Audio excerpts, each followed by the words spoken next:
કચ્છના એસપીએ હર્ષ સંઘવીના કહેવાથી ભાજપનો હાથો બનીને મારા ઉપર બેબુનિયાદ વાહિયાત જુઠ્ઠા આરોપો કરેલ છે અને એમણે મારી રાજકીય બદનક્ષી થાય, મારા જાહેર જીવનની ક્ષતિ થાય એવા પ્રકારના નિવેદનો રાજકીય હાથો બનીને કર્યા છે અને એમણે કીધું છે કે જરૂર પડશે તો ગોપાલ ઇટાલિયાને તપાસમાં બોલાવવામાં આવશે. મને આજ દિવસ સુધી કચ્છ પોલીસ દ્વારા તપાસમાં બોલાવવામાં આવેલ નથી. મને કચ્છ પોલીસ તરફથી કોઈ ફોન આવેલ નથી.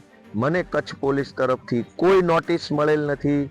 મને કચ્છ પોલીસ તરફથી ઓફિશિયલી કોઈ જાણ કરવામાં આવેલ નથી. આમ છતાંય હું નિર્દોષ છું એટલા માટે, હું પ્રમાણિક છું એટલા માટે, હું સત્યની તરફ છું એટલા માટે સામે ચાલીને જાતે વગર બોલાવે હું મારી નિર્દોષતા સાથે આજ રોજ કચ્છ પોલીસ સમક્ષ રજૂ થવાનો છું.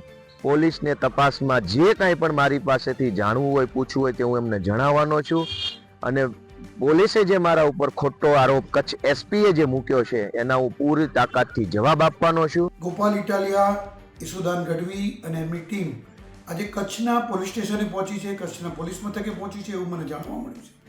અને ગોપાલ ઇટાલિયા એવું કહી રહ્યા છે કે અમને કોઈ પોલીસ આમંત્રણ આપ્યું નથી, અમને કોઈ નોટિસ આપી નથી અને અમને કોઈ પોલીસ જણાવ્યું નથી, છતાં પણ અમે અમારી નિર્દોષતા પુરવાર કરવા માટે ત્યાં પહોંચ્યા છે. ખરેખર પોતાની નિર્દોષતા પુરવાર કરવા માટે પહોંચ્યા છે કે દોષિતને બચાવવા માટે પહોંચ્યા છે? કારણ કે જે વ્યક્તિ વિકૃત માનસિકતા ધરાવતા વ્યક્તિ હોય અને વિકૃત માનસિકતા એટલી હદેની વિકૃત માનસિકતા છે કે ગુજરાત રાજ્યના ગૃહમંત્રી પર પ્રહાર કરી ચૂકેલા છે.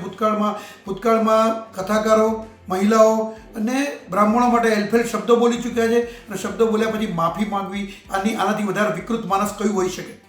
એટલે પોલીસની કામગીરીમાં ખલેલ પહોંચાડવા માટે અને ગુનેગારને બચાવવા માટે, અને મને તો એવું લાગે છે એનાથી વધારે આમ આદમી પાર્ટીના આ પદભ્રષ્ટ નેતા, કારણ કે ભૂતકાળની અંદર એમને પાર્ટીના પ્રમુખ બનાવવામાં આવ્યા અને ત્યારબાદ એમને પાર્ટીના પ્રમુખ તરીકે પણ રવાના કરી ચૂકવામાં આવ્યા છે, એવા વ્યક્તિઓ અત્યારે ત્યાં પહોંચી અને પોલીસની કામગીરીમાં ખલેલ પહોંચાડે છે અને ગુનેગારને બચાવવાનો પ્રયત્ન કરી રહ્યા છે અને પોતાની પ્રસિદ્ધિ મેળવી રહ્યા છે કે જે પ્રસિદ્ધિ પોતે ગુમાવી ચૂક્યા છે.